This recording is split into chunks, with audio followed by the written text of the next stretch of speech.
한번 따라하겠습니다. 믿으면 영광을 보리라. 믿으면 영광을 보리라. 예, 이 말씀이 여러분에게 이루어지기를 축복합니다. 오늘 본문의 핵심은 지난주에 말씀드린 대로 요한복음 11장 25절부터 26절입니다. 나는 부활이요 생명이니 나를 믿는 자는 뭐해도 살겠고 죽어도 살겠고 무릇 살아서 나를 믿는 자는 뭐하시 아니하리라 영원히 죽지 아니하리라. 이거를 이제 가르치려다 보니까 말로 하면 안 믿으니까 보여줘도 안 믿는데 뭐 말로 하면 믿겠습니까? 나는 부활이요 생명이다. 이걸 가르쳐 주려고 이왕이면은 당신이 사랑하시는 누굽니까? 나사로를 병들게 하셨고 꼬랑꼬랑 다 죽어가게 만드셨습니다. 오빠가 다 죽어가니까 여동생들이 예수님께 사람을 보냈지요. 예수님, 오빠가 지금 다 죽어갑니다. 빨리 오셔서 고쳐주십시오. 그러면은 예수님이 빨리 왔으면 괜찮았는데 4절에 보니까 무슨 말씀을 하시느냐? 이 병은 뭐가 아니다? 죽을 병이 아니다. 죽을 병이 아니다. 죽을 병이 아니면은 하나님의 영광을 드러내기 위한 것이다. 그러나 죽을 병이 아니라 했지만은 결과적으로 어떻게 됐습니까? 죽었습니까? 살았습니까? 죽어버렸습니다. 거기다가 한나절이면 충분히 갈 수 있는 거리를 이틀이나 더 유하시고 머무시고 나흘 만에 가셔서 나사로는 벌써 죽었지요. 벌써 죽어가지고 장례까지 다 치루었습니다. 무덤에 매장까지 했습니다. 이때 예수님이 자기가 메시아임을 증거하고 자기가 부활이요 생명인 것을 가르치기 위해서 지금 이제 오신 거예요. 오늘 본문은 뭐냐? 테스트입니다. 테스트. 나사로를 살리기 전에 마리아와 마르다를 예수님께서 한번 테스트 달아보셨습니다. 사무엘상 2장에 보면은 한나가 하나님을 향하여서 이렇게 고백했지요. 여호와는 지식의 하나님이라 사람의 행동을 달아보시느니라. 다니엘도 마찬가지죠. 메네 데겔 우바르신 하나님은 어떤 하나님이냐? 세어보시고 달아보시는 분이다. 하나님은 어떤 사람에게 복을 주시기 전에 그 사람의 믿음을 먼저 달아보십니다. 믿으십니까? 복을 주시기 전에 혹은 영광을 보여주시기 전에 그 사람에게 그만한 믿음이 있는지 없는지 뭐 하신다고요? 달아보십니다. 테스트하십니다. 오늘 본문에서도 주님이 이들의 믿음을 달아보셨습니다. 4절 말씀에 대한 그 믿음이 있는지 없는지, 이 병은 죽을 병이 아니라 했는데 이걸 통해서 영광 받으시겠다 했는데 그걸 꼭 붙들고 있는지 아니면은 그 믿음을 놔버렸는지 예수님이 나흘 만에 가셔서 달아보셨습니다. 시험을 쳤습니다. 점수 몇 점 나왔겠습니까? 시원합니다. 이런 빵점. 양가. 대학생 같으면 CD, 나머지는 F. 그러니까 낙제점이에요. 이걸 보고 예수님이 너무나 비통하고 슬퍼서 우셨습니다. 그때는 그들의 믿음을 달아보셨지만은 오늘 주님은 우리의 믿음을 달아보십니다. 주님이 동일하게 우리에게 말씀을 주시고 약속을 주시고 정말 우리가 이 말씀을 붙들고 사는지 믿음이 있는지 우리의 믿음을 달아보십니다. 달아보실 때에 빵점 맞고 책망 듣지 말고 우리의 믿음을 보여줌으로써 하나님의 영광을 보는 그런 은혜가 있기를 축복합니다. 한번 읽어보지요. 17절부터 우리 19절까지 한번 읽어보겠습니다. 시작. 예수께서 와서 보시니 나사로가 무덤에 있은지 이미 나으리라. 베다니는 예루살렘에서 가깝기가 한 오리쯤 되매 많은 유대인이 마르다와 마리아에게 그 오라비의 일로 위문하러 왔더니, 자, 그러니까 이제 예수가 부활이요 생명이다 이것을 가르치기에 참 좋은 그런 조건이 되었습니다. 왜냐하면 많은 사람들이 거기에 와 있었으니까. 그러니까 많은 사람들이 와 있다는 것은 그 집안이 어느 정도 사는 집안입니다. 많은 사람들이 지금 와 있는 거예요. 장례식에. 20절에 보니까 마르다는 예수께서 오신다는 말을 듣고 급히 나가서 맞이하되 마리아는 집에 이제 있더라. 집에서 이제 손님들 맞이하고 이제 있었겠죠. 21절, 22절 한번 보겠습니다. 시작. 마르다가 예수께 여짜오되 주께서 여기 계셨더라면 내 오라버니가 죽지 아니하였겠나이다.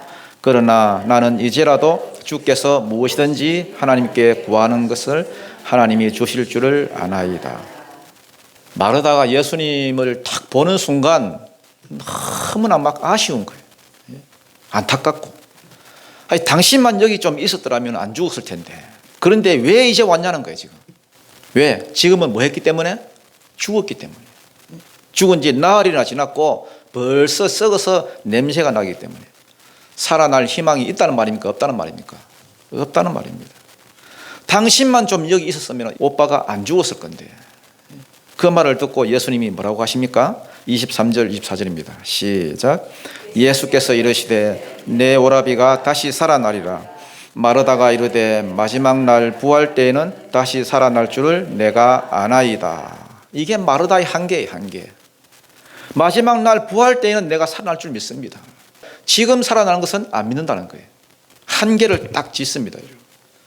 그러나 예수님이 원하시는 믿음은 그게 아닙니다. 그 한계를 뛰어넘는 믿음이에요. 왜? 믿어야 역사를 보니까.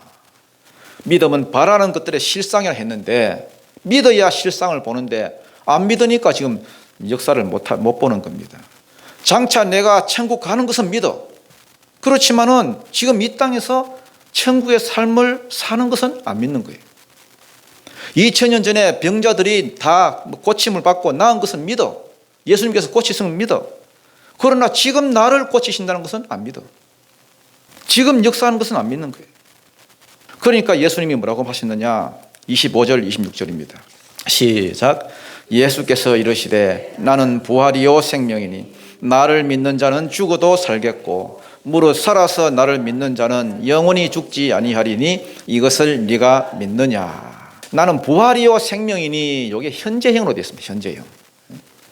나는 지금 현재 부활이요 생명이다. 그렇기 때문에 지금 현재 너희에게 부활을 주고 너희에게 생명을 주는 자이기 때문에 나를 믿는 자는 죽어도 살겠고 이거는 육신의 죽음을 말합니다. 육신의 죽음. 또 무릇 살아서 나를 믿는 자는 영원히 죽지 아니하리니 요거는 영혼의 죽음을 말합니다. 둘째 사망인 지옥에 안 간다는 말입니다. 지금 예수를 영접하고 예수의 생명이 그 안에 있는 사람은 영원히 멸망당하지 않는다. 육이 죽으면 같이 죽을 것 같은데 그 영이 그대로 살아서 영생으로 들어간다는 말입니다. 문제는 뭐냐? 이것을 네가 믿느냐 하는 거예요. 마르다의 믿음을 물었습니다. 이것을 네가 믿느냐? 그랬더니 마르다가 뭐라고 대답하느냐? 27절 시작. 이르되 주여 그러하외다. 주는 그리스도시요 세상에 오시는 하나님의 아들이신 줄 내가 믿나이다. 지금 마르다가 여러분 대답을 잘했습니다. 주님 그러하외다. 그러하외다. 내가 믿습니다. 하고 대답은 시원하게 했지만은 믿음 없습니다. 믿음 없는 증거가 뭐냐? 나중에 예수님께서 무덤 앞에 가셨지요. 나사로 그 살리시려고. 무덤 앞에서 야 돌을 치워라, 돌을 옮겨 놓아라 할 때에 이 결정적인 순간에 이 역사가 막 일어나는 순간에 앞에 가로막아 선 사람이 누구냐? 마르다였습니다. 마르다. 주여 그러하외다 하고 시원하게 대답했던 이 여자입니다. 주님 죽은 지 지금 나흘이나 돼가지고 썩은 냄새가 납니다. 예수를 막 가르치려고 설득하려고 합니다. 여기 안 계셔서 잘 모르시나 본데 지금 썩어서 냄새가 살살 납니다. 문 열었다가 지금 어떻게 하시려고 그러십니까?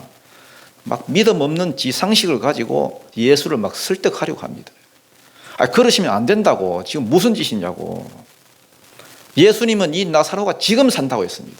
나중에 마지막 날 부활하는 것은 기본이고 지금 현재 살 수 있다. 이것을 네가 믿느냐? 이렇게 물어보니까 예. 대답 시원하게 했습니다. 잘했습니다. 예, 믿습니다. 그런데 막상 뚜껑을 열어보니까 그런 행동이 안 나와요. 안 믿는 사람이었습니다. 빵점. 주님의 기대가 여지없이 무너졌습니다. 그렇지만은 주님은 또 믿는 데가 또 있지요. 누굽니까? 마리아입니다. 마리아. 마리아를 불러서 한 번 더 테스트 해보기를 원했습니다. 마리아는 예수님이 기대를 많이 하셨겠지요. 왜?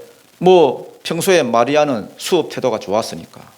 언니가 부엌에서 일만 할 때에 마리아는 말씀 듣고 있었잖아요. 말씀 잘 들었거든요. 마리아를 주님이 찾아주셔서 똑같이 테스트를 하십니다. 28절, 29절, 30절까지 읽겠습니다. 시작.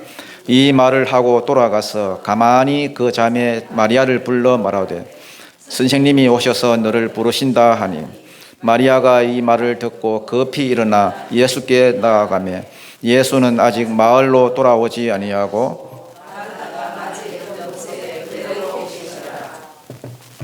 여러분 왜 예수님이 집에 안 들어오시고 바깥에 그대로 계셨겠습니까? 예수님은 지금 문상하러 오신 게 아닙니다. 여러분. 초상집에 지금 문상 온 게 아니에요. 뭐하러 오셨습니까? 예수가 부활이요 생명인 것을 지금 보여주고 가르치려고 믿게 하려고 오셨습니다. 그러니까 문상 온 것 같으면 집에 들어가야 하지만은 문상 온 게 아니기 때문에 밖에 그대로 계신 거예요. 31절 시작. 마리아와 함께 집에 있어 위로하던 유대인들은 그가 급히 일어나 나가는 것을 보고 곡하러 무덤에 가는 줄로 생각하고 따라가더니 마리아가 막 아이고 하면 울다가 갑자기 나가니까 사람들이 저 오빠 생각이 나가지고 울컥하는 바람에 저렇게 나가는 모양이다. 그래서 곡하는 사람들이 우르르 따라 나가는 거예요. 32절 한번 읽어보겠습니다. 시작. 마리아가 예수 계신 곳에 가서 배웠고 그 발 앞에 엎드려 이르되 주께서 여기 계셨더라면 내 오라버니가 죽지 아니하였겠나이다 하더라. 마리아는 이런 걸 보면 이제 신앙적인 태도는 참 좋습니다. 예수님께서 집에 평소에 오셨을 때도 예수님 앞에 앉아가지고 말씀 잘 듣고 태도가 참 좋지요. 여기도 보니까 즉시 일어나 와가지고 예수를 딱 보자마자 그 발 앞에 엎드려 절을 했습니다. 그러나 신앙적인 내용적인 면에서는 마르다와 별 다를 게 없었습니다. 물론 신앙의 태도가 중요하지요. 태도까지 안 좋으면 곤란하고요. 그러나 주님이 진짜 중요하게 보시는 건 뭐냐? 신앙적인 태도가 아니라 신앙의 내용이지요. 내용이 뭡니까? 우리의 믿음입니다. 믿음. 얼마나 말씀을 붙들고 사느냐. 얼마나 말씀을 믿고 있느냐는 거예요.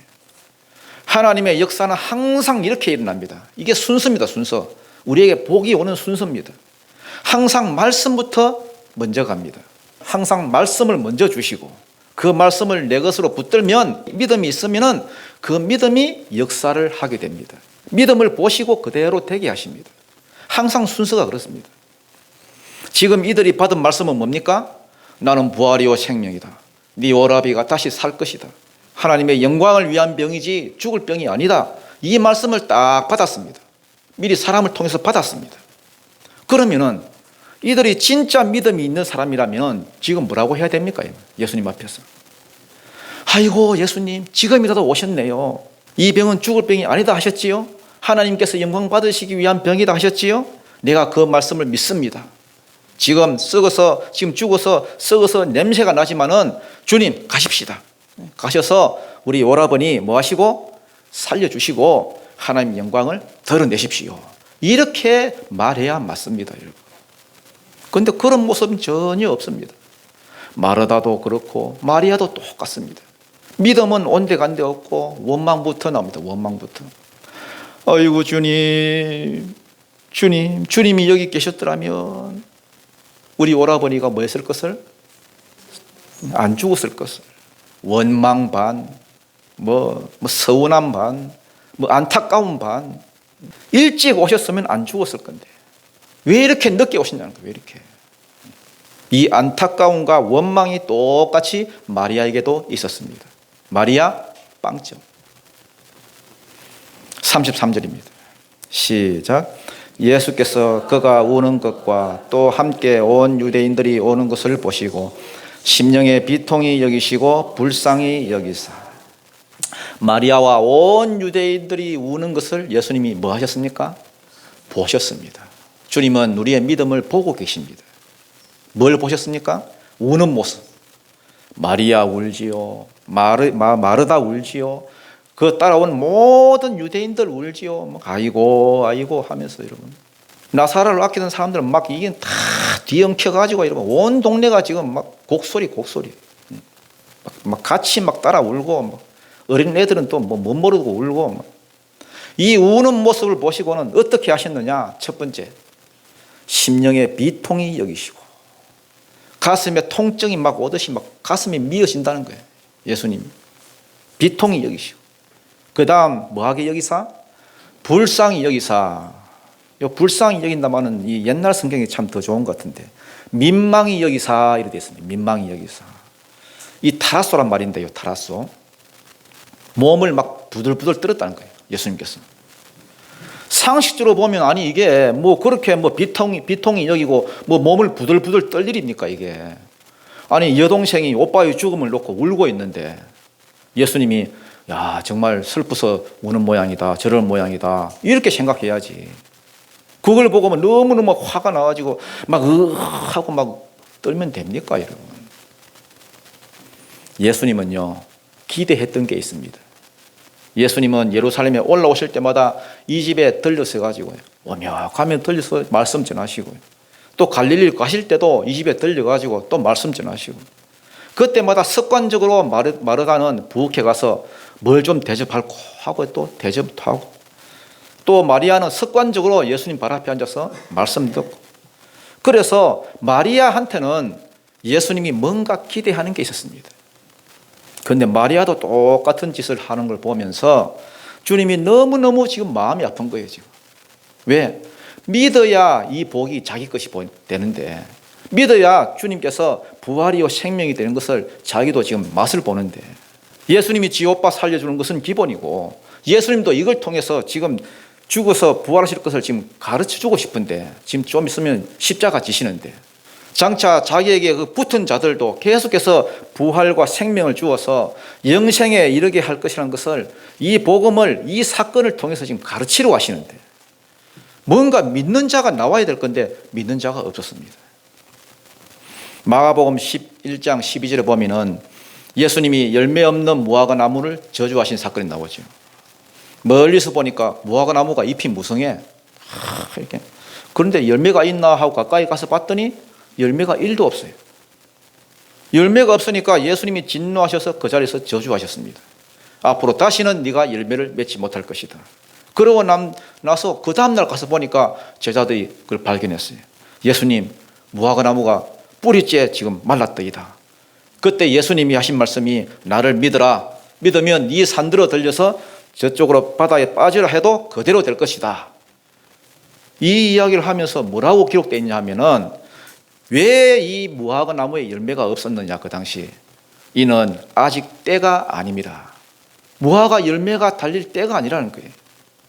열매가 달릴 때가 아닌데 예수님께서 거기 가서 열매를 찾으면 됩니까 여러분? 이 무화과는요, 입만 무성한 그 당시 예루살렘의 그 제사장들, 바리새인들, 유대인들, 이런 모습들이었습니다. 제사 드리는 것이나 절기 지키는 것이나 율법 지키는 거 보면요, 정말 열심히 하면 얼마나 잘합니까 여러분? 잎은 무성한데 그 안에 정작 담겨 있는 그 신앙의 내용, 그 믿음, 이것이 전혀 없는, 메시아에 대한 기대라든지 말씀에 대한 믿음이라든지 이런 게 전혀 없었습니다. 예수님이 진짜 저주하신 것은 그 무화과 나무 열매가 아니라 바로 그들, 열매 없는 그들. 앞으로 예루살렘 성전과 이 이스라엘이 뿌리째 말라 죽을 것이라는 그것을 상징적으로 보여주는 모형이었습니다. 오늘날도 마찬가지입니다. 주님은 교회를 보실 때에 기대하시는 게 있습니다. 세상에는 없지만 그래도 교회에는 주님이 주시는 은혜가 있으니까 말씀이 흐르고 예배가 흐르고 성령의 기름 부음이 흐르고 주님이 주신 은혜가 있으니까, 그래서 그 교회 안에는 하나님을 향한 소망과 갈망이 있고 세상의 그 현실을 놓고 중보하고 기도하고 부르짖고 하나님을 향한 믿음으로 채워져 있고 이런 기대감이 있습니다 여러분. 이런 기대감을 교회는 건물이 아니다 그랬죠? 교회는 사람이다 했죠? 이 사람인 우리가 이 주님의 기대감을 채워야 되는데, 이 기대감이 채워지지 않으면 주님이 똑같이 분노하신다는 사실을 아셔야 됩니다. 저주받은 이 무화과 나무처럼 이 소아시아 7교회를 보실 때도 똑같이 하셨지요. 주님이 어떤 교회는 칭찬하시고 어떤 교회는 책망하시고 그랬던 것처럼 오늘날도 똑같습니다. 마리아와 마르다를 보셨을 때에 주님이 그런 기대감이 있었습니다. 다른 사람은 몰라도 너희는 다르잖아. 불과 나흘 전에 이 병은 죽을 병이 아니라고 분명히 말해줬는데, 믿으면 하나님의 영광을 볼 거라 말해줬는데, 마지막 날 부활 때는 다시 살 줄 믿습니다. 아니, 그거 아니다. 마지막 날이 아니다. 지금이다, 지금. 나는 지금 현재 부활이요 생명이다. 나를 믿는 자는 지금 산다. 그런데 마리아에게도 마르다에게도 이 믿음이 없는 것을 보시고 주님만이 느끼는 분노가 있었습니다. 오늘 이 마리아 마르다 이야기 너무 먼 이야기라서 이건 집어치우고요. 만약에 오늘 여러분 앞에 주님이 오셔서 똑같은 질문을 하신다면 어떤 일이 벌어지겠습니까? 여호와는 지식의 하나님이라 사람의 행동을 달아보시느니라. 여러분, 하나님은 속지 않는 분입니다. 하나님은 연수에 속지 않고 신앙의 연수가 몇 년이냐 여기 안 속습니다. 그리고 직분에 속지 않습니다. 여러분, 그냥 말씀을 던지시고 그 말씀대로 사는지 안 사는지 그 사람을 달아보십니다.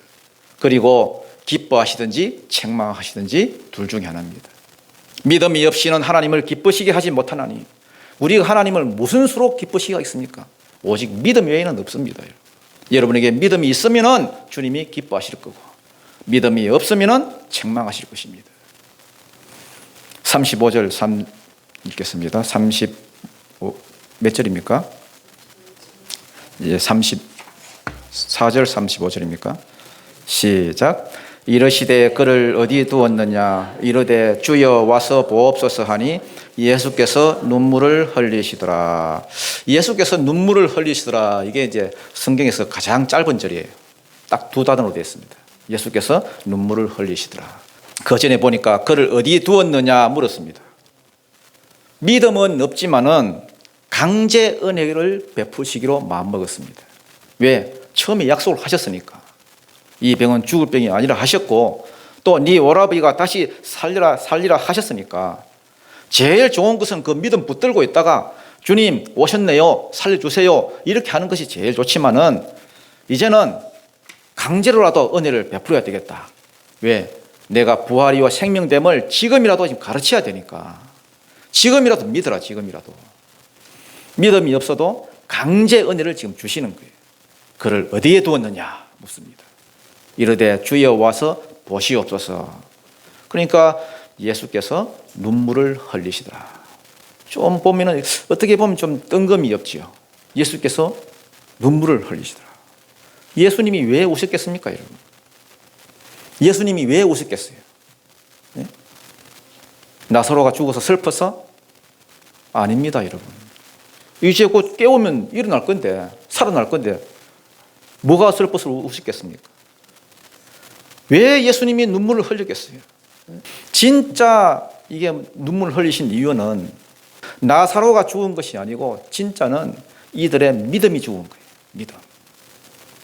나사로가 죽은 것이 아니라 사실은 이들의 믿음이 죽어 있었습니다. 이들의 믿음이 죽은 것을 보시고 슬퍼서 우셨습니다. 그동안 얼마나 말씀을 많이 들었겠습니까? 그럼에도 불구하고 그 믿음이 진짜 믿음이 아니었습니다. 생명 있는 믿음이 아니었습니다. 그동안 예수님 앞에서는 믿음 있는 척, 말씀 잘 듣는 척 했습니다. 그런데 사랑하는 오빠가 덜컥 병들었습니다. 사람을 보냈습니다. 막 와달라고 했습니다. 그러니까 예수님 직접 오신 게 아니라 말씀을 먼저 보냈습니다. 이 병은 죽을 병이 아니라 했습니다. 그 말씀을 들었던 이들은 첫날에는 믿었겠지요. 죽을 병이 아니라 하니까 안 죽겠구나, 살겠구나. 그런데 웬걸 하루가 지나고 이틀이 지나고 보니까 막 병색이 완연하고 숨이 꼴딱꼴딱 넘어가고 병이 더 깊어지는 거예요.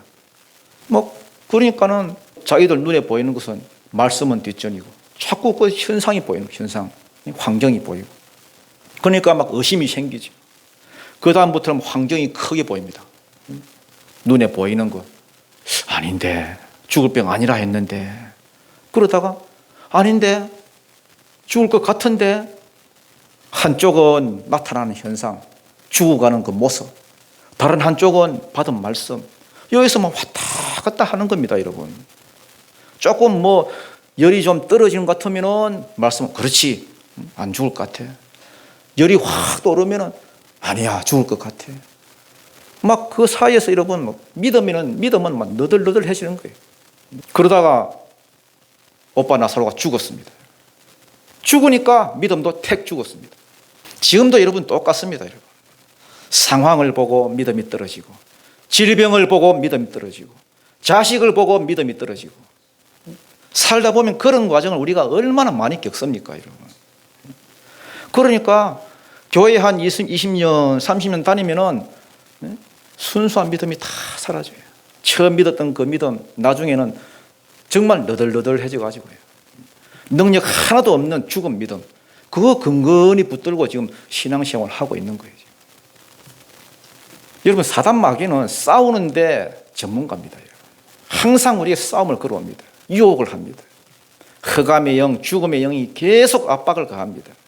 절망적인 현실을 보여주면서 현실 봐라, 이거 현실. 뭔 말씀 받아들이라. 이게 현실이다. 예수골 그 골짜기의 마른 뼈들처럼 마른 뼈들 누워있는 현실을 계속해서 보여줍니다. 그럼 그거 붙들면 그게 자기 현실이 되는 거예요. 죽음의 권세를 이기고 절망의 권세를 이기고 우리가 살아나야 됩니다. 여러분. 살아나는 방법은 뭐냐? 말씀 붙들어야 돼. 말씀. 나사로 살리는 거, 그거 주님으로 봐서는 그 아무것도 아니에요. 나사로가 살고 죽고 그게 뭔 중요한 게 있겠습니까? 나사로 지금 살려놔도 나사로 나중에 죽었어요, 안 죽었어요? 나중에 죽어요, 또. 그러니까 사느냐 죽느냐 그게 중요한 게 아니라는 거예요. 중요한 것은 네 믿음이 지금 살아있느냐 없느냐, 이 믿음 가지고 나중에 천국에 들어갈 수 있느냐 없느냐, 그게 중요한 거죠. 나는 부활이요 생명이니, 이 말이 무슨 뜻이겠습니까? 주님이 우리에게 생명을 주셨다는 거예요. 생명. 싱싱하게 살아라고. 여러분, 살아도 좀 싱싱하게 사십시오. 사명감을 가지고 사십시오. 모든 절망의 권세, 죽음의 권세를 이기고 능력 가운데 살아가야 됩니다. 항상 기뻐하고 쉬지 말고 기도하고 범사에 감사하라. 이 무슨 말입니까? 환경이 어떻든지 늘 싱싱한 생명 가지고 살아가라는 거예요. 부활이신 생명이신 주님이 우리 안에 있으니까. 시편 116편에 보면은 사망의 줄, 세월의 고통, 환난, 슬픔, 눈물, 고통, 사망, 넘어짐, 이런 얘기들이 쭉 나옵니다. 그러고 난 다음에 9절에 보면 이런 말이 나와요. 이 옛날 성경이 참 마음에 와닿는데요. 내가 생존 세계에서 여호와 앞에 행하리라. 무슨 얘기입니까? 이런 어려움들이 있더라도 살아야 된다는 거예요. 살아야 된다. 주님 주신 생명으로 살아야 된다. 이 땅에서 싱싱하게 살아야 된다.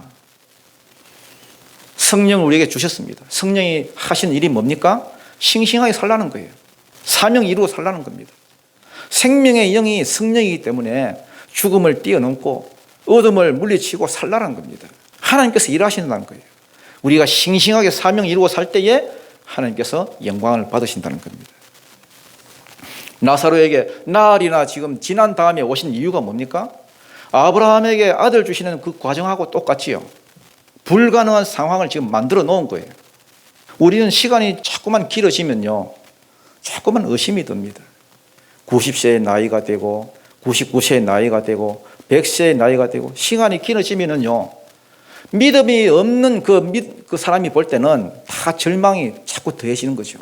시간이 가면 갈수록. 그렇지만은 믿음의 눈으로 보는 자에게는, 말씀 붙드는 자들에게는 그럴수록 절망이 더해지는 게 아니에요. 부활의 확실성만 더해지는 거예요. 우리의 삶에서 어려움이 더해진다는 것은 절망이 더해지는 게 아닙니다. 기적의 능력이 더해지는 거예요. 안 좋으면 안 좋을수록 하나님의 능력이 역사하는 그 기회만 많아질 거예요. 하나님은 절망의 상황에서 일하신다는 사실을 여러분 잊지 마십시오. 부활의 주님이 우리 가운데 오셔서 하시는 일이 뭐냐 하면은 지금 현재 우리에게 생명을 주십니다. 지금 끝났다가 아니고 지금 이 한계를 뛰어넘게 만드는 능력이 있다는 거예요. 주한 미군 대령이 이런 간증을 했습니다. 자기가 76년도에 비무장지대에 근무를 했대요. 근무를 했는데 그때 북한군이 쏜 총에 다리를 맞아가지고 거의 죽을 뻔하고 너무너무 위험했대요. 그때 너무너무 두렵고 위험해서 자기 상관한테 이제 요청을 했다는 거예요. 나를 좀 미국으로 보내주시든지 아니면 후방으로 좀 보내달라고. 그때 그 상관이 이런 말을 했답니다. 여기서 네가 물러나면은 넌 절대로 훌륭한 군인이 될 수 없다. 이것이 너의 한계가 된다. 앞으로 그 한계를 절대 못 뛰어넘을 것이다. 이 한계에 머물래? 아니면 뛰어넘을래? 그때 머물러 있었기 때문에 지금 이렇게 오늘날까지 오게 됐고 장군까지 별까지 달았다. 그런 말을 하더라고요. 우리도 마찬가지입니다. 우리도. 어떤 어려움이 왔을 때에 한계에 도달했을 때 거기서 넘어져 가지고 평생 한계를 안고 살아가는 사람이 있습니다. 마귀가 자꾸 미끼를 던지고 유혹하거든요. 가만히 안 두거든요. 우리는 그것보다 더 멀리 나갈 수 있는데 더 큰 믿음으로 살아갈 수 있는데 한계를 자꾸 지어줘요. 넌 안 돼. 할 수 없어. 그래서 거기에 그냥 뭐 포기하면은 그게 자기의 한계가 되는 거예요. 늘 그 수준에서 그냥 머물면서 신앙생활을 하는 겁니다. 베드로가 예수님 부인했잖아요. 3번이나 부인했습니다. 그러면 끝내면 그게 자기의 한계입니다. 한계. 그때 예수님이 오셔서 한 일이 뭡니까? 한계를 깨버리고 다시 생명을 주시잖아요. 넌 여기서 끝이 아니야. 다시 시작해. 너 날 사랑하니? 그때 베드로가 내가 주님을 사랑합니다. 알았어. 그럼 내 양을 먹여. 계속 하게 만드시잖아요. 지금도 여러분 가운데 주의 일이 너무 힘들어가지고 이제 그만할래. 하기 싫어. 못하겠어. 내 한계는 여기까지야. 목사님 내년에 쉬겠습니다. 이런 분들이 있습니까? 마귀는 자꾸만 우리를 묶어두려고 해요. 그러나 부활의 주님은, 생명이신 주님은 우리를 움직이게 만듭니다. 고난에 눌리지 않고 뛰쳐나가요. 그래서 여러분 안드레아 보첼리라고 그 파페라 같습니까? 아시는 분들도 있을 건데 이태리 가수죠. 이 사람은 시각장애인. 12살 때 축구공에 잘못 맞아가지고 그 시력을 잃었어요. 참 가난했습니다. 어릴 때 성악가가 되는 게 꿈이었는데 시각장애이다 보니까 공부도 못하고, 근데 이분이 부활절 예배를 드리다가 부활의 주님을 만난 거예요. 생명이신 주님 만난 거예요. 부활절 메시지를 듣고 내가 이래서는 안 되겠다. 그래서 편견을 이기고 멸시를 이기고 자기의 한계를 극복한 거죠. 놀라운 일이 벌어졌습니다. 기도하고는 그때부터 공부하기 시작했어요. 시각 아무것도 안 보이는데. 그래 법대를 가서 변호사가 됐습니다. 변호사가 돼가지고 이제 뭐 생활에 좀 안정을 찾으니까 그때부터 이제 어릴 때부터 꾸었던 그 꿈이 생각난 거예요. 그 성악에 대한 꿈을 잃지 않고 성악하게 되겠다. 꿈을 주는 노래를 부르겠다. 그래서 안드레아 보첼리 그 노래를 들을 때 얼마나 여러분 많은 사람들이 위로를 받습니까? 저는 안드레아 보첼리 그거 들을 때마다요, 이게 막 생명력을 느껴요. 그의 인생 가운데 왜 좌절이 없겠습니까? 왜 실망감이 없고 왜 포기하고 싶은 시기가 없겠습니까? 우리는 뭐 인사하거나 뭐 사진을 찍을 때 항상 보면 포즈를 취할 때 이렇게 하죠. V자를 그리는데 보첼리님은 이렇게 해요. 이렇게 3이요 3. 이게 뭐냐 기자들이 물어봤대요. 당신 왜 이렇게 하냐 그랬더니 이렇게 설명합니다. 나에게는 어떤 낙심과 좌절이 오더라도 사흘이면 다 지나간다.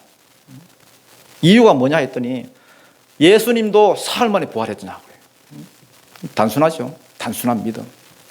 부활의 주님이 내 안에 계시기 때문에 어둠의 권세가 내 안에 있어봤자 3일. 뭐든지 3일 안에 다 끊는데요.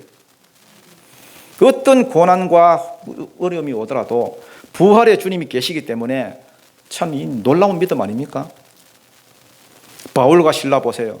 전도하다가 뭐 술 먹고 다른 나쁜 짓 하다가 그랬으면 뭐 모르겠는데 전도하다가 붙잡혀서 옥에 들어갔어요. 지하 감옥이거든요. 깊은 감옥에 집어넣고 착고에 채웠다. 말도 안 되는 그 상황이 벌어지잖아요. 그래가지고 지독한 고통을 당하는 거죠. 그러면은 우리 같으면 어떻게 하죠? 막 원망부터 나오겠죠. 원망 나오고 믿음이 없으면 막 불평하고 이게 뭐냐 인생 되감기나 하고 왜 그랬을까 신세 한탄하고. 그렇지만 그들은 감옥에서도 기도하고 찬송했대. 그 두려움이 변하여 내 기도 되었고 전날의 한숨 변하여 내 노래 되었네. 그랬더니 옥터가 막 진동했대요. 진동. 땅이 막 진동하고 옥문이 다 열렸습니다. 착고가 다 풀어지고. 이들이 이렇게 될 수 있던 이유가 뭐냐? 부활의 주님이 그들 속에 계시기 때문에. 그래서 여러분 자꾸만 여러분 좌절하고 불평하고 실망하고 하는 이런 것들은 믿음이 없는 거예요. 믿음이. 어려우면 좌절하고 고난이 오면 도망치려고 하고 오랜 시간 신앙생활을 해도 거기에 머물러 있으면은 그 믿음이 없는 거예요. 이사야서 40장 31절 32절에 보면은 이런 말씀이 있습니다. 소년이라도 피곤하며 곤비하며 장정이라도 넘어지며 쓰러지되 31절 오직 여호와를 앙망하는 자는 새 힘을 얻으리니. 새 힘을 얻어야 돼. 새 힘을. 여호와를 앙망하는 자는 새 힘을 얻는데 새 힘. 독수리가 날개치며 올라가는 것 같을 것이요 다른 박질하여도 곤비하지 아니하고 걸어가도 피곤하지 아니하리라. 오늘날 교회와 성도들 보십시오. 다들 보면 너무 지쳐있고 쓰러져 있어요. 일어서는 비결이 뭐냐? 주님 바라보는 거예요. 주님. 하나님 바라보라. 그럴 때 우리에게 새 힘을 주시거든요. 새 힘을 얻고 빛을 발하기만 하면은 세상의 모든 것들이 다 우리에게 옵니다. 이게 하나님의 백성들이 걸어가야 될 길입니다. 신앙이 뭐냐 하면은 주님 바라보는 거예요. 주님 바라볼 때 여기서 힘을 얻습니다. 요즘 사람들이 다 지쳐 있습니다. 잠 못 자고 삶에 짓눌리고 쫓기고 젊을 때는 얼마나 팔팔합니까 여러분. 그런데 주님을 떠난 백성들을 보면은 젊어도 젊은이도 아니에요. 이거는. 메가리가 없고 다 쓰러져 있습니다. 그렇지만 그들에게 여호와를 바라보는 일이 벌어지면은 새 힘을 얻게 돼요. 신앙생활이 뭡니까? 도 닦는 거 아닙니다, 여러분. 뭐 공부하고 세련되게 뭐 최선을 다하는 게 아니라 하나님 바라보는 거예요, 하나님. 하나님 바라보기만 하면은 새 힘을 얻는다는 거예요. 왜 우리가 메가리가 없고 힘이 없습니까? 세상 바라보기 때문에 그렇습니다, 여러분. 세상만 바라보고 환경만 바라보고 있으니까 형편만 바라보고 있으니까 힘이 쭉쭉 빠져버리는 거죠. 우리의 눈을 들어서 주님 바라보는 거예요. 우리의 기도를 주님을 향해서 두라는 거예요. 세상 바라보면요 발버둥 치다가 그냥 수렁에 빠져버립니다. 지금도 세상 바라보다가 수렁에 빠진 사람들 얼마나 많습니까? 마음이 다 무너져 있습니다. 그래서 멘탈 붕괴가 여러분 일상 용어가 돼 있어요. 조금만 힘들면 멘붕 왔다. 옛날에는 뭐 한두 사람 있을까 말까 한 그 멘붕이 요즘은 거의 뭐 만연해 있어요, 만연. 왜 그래요? 세상이 휘젓고 다니는 것에 그 다 휘둘려서 그래요. 어리석은 사람은 그때그때 그 시대마다 그 시대 사조 거기에 막 휩쓸려 다니는 거예요. 휩쓸려. 그게 전부인 줄 알고 그게 유행인 줄 알고 그거 못 따라가면 큰일이 나는 줄 알고 막 난리를 치고 얼마나 어리석습니까? 그러니 힘이 다 빠져버리죠. 세상 유혹에 흔들리지 말고 파도처럼 밀려오는 것에 흔들리지 말고 급변하는 시대일수록 흔들리는 그 시대일수록 주님 바라보는 거예요. 주님, 변함없는 주님. 지금도 흔들흔들하는 사람들 주님 바라보십시오. 여러분 지금도 환경이 그렇잖아요. 주변 사람들이 뭐라 그러죠. 젊은이들 같으면 왜 취업 안 하냐, 뭐 결혼은 안 하냐, 뭐 그렇게 살다가 뭐 미래가 있겠느냐, 집은 안 사냐, 언제까지 뭐 전세 살래, 이런 이야기 들다 보면요, 뭐 영끌 해가지고 뭐 이상한데 막 이 마음이 여러분 막 요동칩니다, 요동. 힘 다 잃어버립니다. 그럴수록 주변 사람들 이야기에 귀를 막고 마귀가 보여주는 이 세상 현실에 눈을 가리고 하나님께 모든 시선을 돌려야 됩니다. 세상 음성 듣는 게 아니라 하나님 음성 들어야 살아요. 와, 오늘 나 누구로부터 무슨 정보를 얻고 무슨 아이디어를 얻고 내 힘을 얻었다.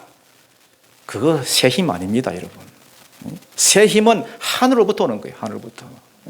하늘로부터 오는 영적인 권세, 영적인 에너지, 하늘로부터 오는 성령의 능력, 그게 새 힘이라고 해요. 새 힘은 주님이 주시는 거지 사람으로부터 오지 않아요. 질병에 걸려 죽은 나사로 새 힘을 가지고 오신 예수님이 살려내시잖아요. 나병 환자들, 뭐 안전병이, 귀머거리, 귀신 들린 자, 이런 수많은 병자들, 여러분들 알고 있는 불치병들, 세상 힘 갖고 고치는 게 아닙니다, 여러분.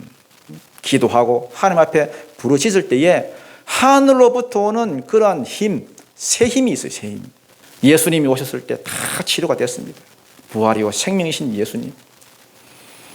여러분 모든 어둠이 떠나가고 저주가 떠나가고 귀신이 떠나가고 하는 모든 것들은 세상 힘 갖고 되는 게 아닙니다. 새 힘 갖고 되는 거예요. 부활이요 생명이신 예수님의 능력으로 되는 거예요. 주님 바라봐야 돼요.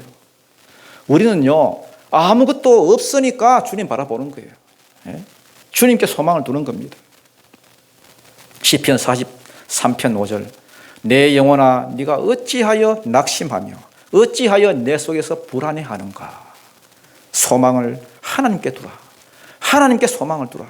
그가 나타나 도우심으로 말미암아 내 하나님을 여전히 찬송하리로다. 내 내면에 이것이 이루어져야 돼요. 내 내면에서부터 시온의 대로가 열려야 됩니다. 부활이와 생명이신 예수의 영이 내 속에서 들어와서 나를 다스려야 돼요. 그 다스리기 시작하면 평안이 찾아옵니다. 시온의 대로가 내 마음에부터 열립니다. 그러면 거기서부터 환경의 대로도 열리고 관계의 대로도 열리고. 40절 읽겠습니다. 시작. 예수께서 이르시되 내 말이 네가 믿으면 하나님의 영광을 보리라 하지 아니하였느냐 하시니. 지금 이 말씀을 우리를 향하여 주신 말씀입니다. 우리 각자가 처한 상황이 다 다르듯이요. 하나님의 영광을 본다는 이 말이 무엇이겠습니까? 질병 있는 자는 질병에서 낫고 가난한 자는 부유해지고 문제가 있는 사람들은 문제가 풀어지고 이것이 하나님의 영광을 보는 거 아니겠습니까? 네가 믿으면 그 영광을 본다는 거예요. 안 믿으면 못 보는 거죠. 마지막 이 말씀 읽고 마치겠습니다. 41절부터 44절이죠. 시작. 돌을 옮겨 놓으니 예수께서 눈을 들어 우러러 보시고 이르시되 아버지여 내 말을 들으신 것을 감사하나이다. 항상 내 말을 들으시는 줄을 내가 알았나이다. 그러나 이 말씀하는 것은 둘러선 무리를 위함이니 곧 예수님께서 이